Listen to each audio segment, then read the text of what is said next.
ಹಿಂದೂ ದೇಶವಾದ ಭಾರತದಲ್ಲಿ ಪ್ರತಿನಿತ್ಯ ಹಿಂದೂಗಳ ಅಪಮಾನ ಅವಮಾನ ಮಾಡುತ್ತಿದ್ದು, ಇದಕ್ಕೆ ಉತ್ತರ ನೀಡಲು ಬಜರಂಗ ದಳ ದೇಶದಾದ್ಯಂತ ಶೌರ್ಯ ರಥಯಾತ್ರೆ ಆರಂಭಿಸಿದೆ.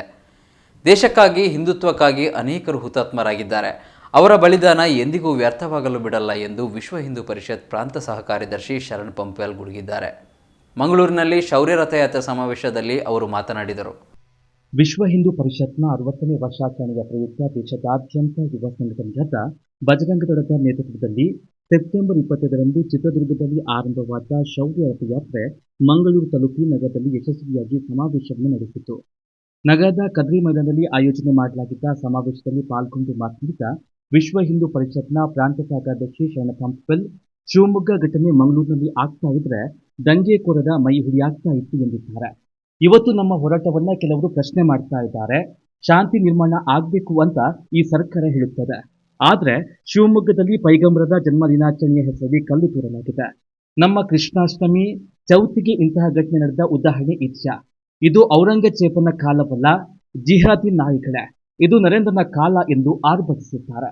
ಪ್ರಶಾಂತ್ ಪೂಜಾರಿ ಹತ್ಯೆಯಾದಾಗ ಯಾರೋ ಒಬ್ಬ ಯುವಕ ಜೈಲಲ್ಲಿ ಕೂತು ಚಮಚವನ್ನೇ ನೆಲಕ್ಕೆ ಬಡಿತಾ ಇದ್ದ. ಬಳಿಕ ನಮ್ಮ ಕಾರ್ಯಕರ್ತನ ಬಲಿದಾನಕ್ಕೆ ಪ್ರತೀಕಾರ ಆಗಿತ್ತು. ಆ ಬಲಿದಾನಕ್ಕೆ ಉತ್ತರ ಕೊಡುವ ಕೆಲಸ ಆ ಹಿಂದೂ ಯುವಕ ಮಾಡಿದ್ದ. ಮುಂದೆಯೂ ಅಂತಹದೇ ಉತ್ತರ ದಕ್ಷಿಣ ಕನ್ನಡ ಮತ್ತು ಉಡುಪಿ ಜಿಲ್ಲೆಯ ಯುವಕರು ಕೊಡುತ್ತಾರೆ ಎಂದ ಅವರು, ಅಧರ್ಮ ಮಾಡಿದವರನ್ನ ಕೊಂದು ಬಿಡು ಅಂತ ಕೃಷ್ಣನೇ ಹೇಳಿದ್ದ. ಹಾಗಾಗಿ ಶ್ರೀಕೃಷ್ಣನ ನೀತಿ ಇಡೀ ಜಗತ್ತನ್ನೇ ಬದುಕಿಸಲಿದೆ ಎಂದರು.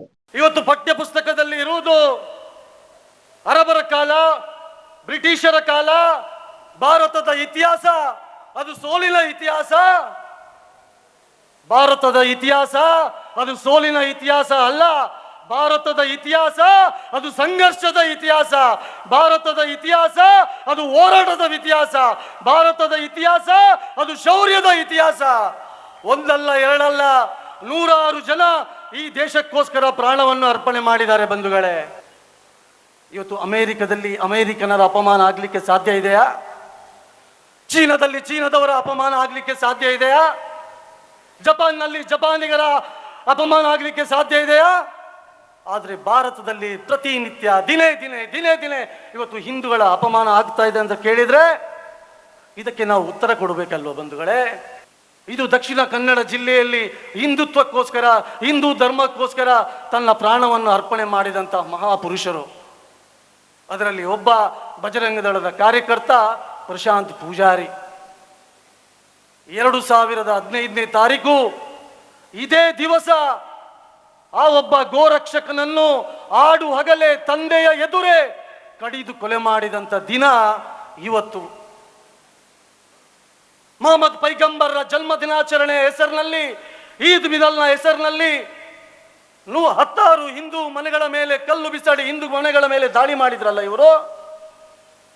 ಅರೆ, ನಾವು ಕೂಡ ರಾಮನ ಜನ್ಮ ದಿನಾಚರಣೆಯನ್ನು ಆಚರಣೆ ಮಾಡ್ತೀವಿ, ಕೃಷ್ಣನ ಜನ್ಮ ದಿನಾಚರಣೆಯನ್ನು ಆಚರಣೆ ಮಾಡ್ತೀವಿ, ಆ ಮಹಾಗಣಪತಿಯ ಉತ್ಸವವನ್ನು ಇಡೀ ದೇಶಾದ್ಯಂತ ಆಚರಣೆ ಮಾಡ್ತೀವಿ.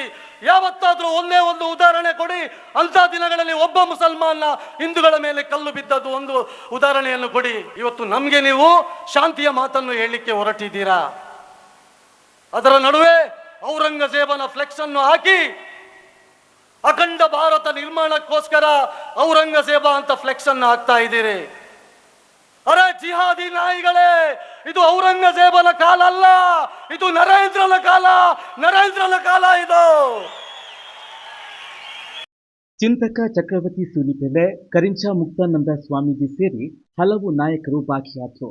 ವೇದಿಕೆಯ ಕೆಳಭಾಗದಲ್ಲಿ ಬಿಜೆಪಿ ರಾಜ್ಯಾಧ್ಯಕ್ಷ ನಳಿನ್ ಕುಮಾರ್ ಕಟೀಲ್, ಕಲ್ಲಡ್ಕ ಪ್ರಭಾಕರ ಭಟ್, ಶಾಸಕರಾದ Vedavyas Kamath, Bharath Shetty, professor MB Puranik, Jagadish Shenava, mayor Sudhir Shetty Kannur, BJP ಜಿಲ್ಲಾಧ್ಯಕ್ಷ ಸುದರ್ಶನ್ ಮೂಡುಬಿದ್ರೆ ಉಪಸ್ಥಿತರಿದ್ದರು. ಸಾವಿರಾರು ಕಾರ್ಯಕರ್ತರು ಸಮಾವೇಶದಲ್ಲಿ ಭಾಗಿಯಾಗಿದ್ದರು. ಸಮಾವೇಶಕ್ಕೂ ನಗರದ ಜ್ಯೋತಿ ವೃತ್ತದಿಂದ ಸಮಾವೇಶ ನಡೆಯುವ ಕದ್ರಿ ಮೈದಾನದವರೆಗೂ ಶೌರ್ಯ ರಥಯಾತ್ರೆ ನಡೆಯಿತು. ಸಾವಿರಾರು ಯುವಕ ಯುವತಿಯರು ಈ ರಥಯಾತ್ರೆಯಲ್ಲಿ ಉತ್ಸಾಹದಿಂದ ಹೆಜ್ಜೆ ಹಾಕಿದ್ರು. ಈ ವೇಳೆ ಮಂಗಳೂರು ನಗರದಾದ್ಯಂತ ಬಿಗಿ ಪೊಲೀಸ್ ಭದ್ರತೆ ಕೈಗೊಳ್ಳಲಾಗಿತ್ತು.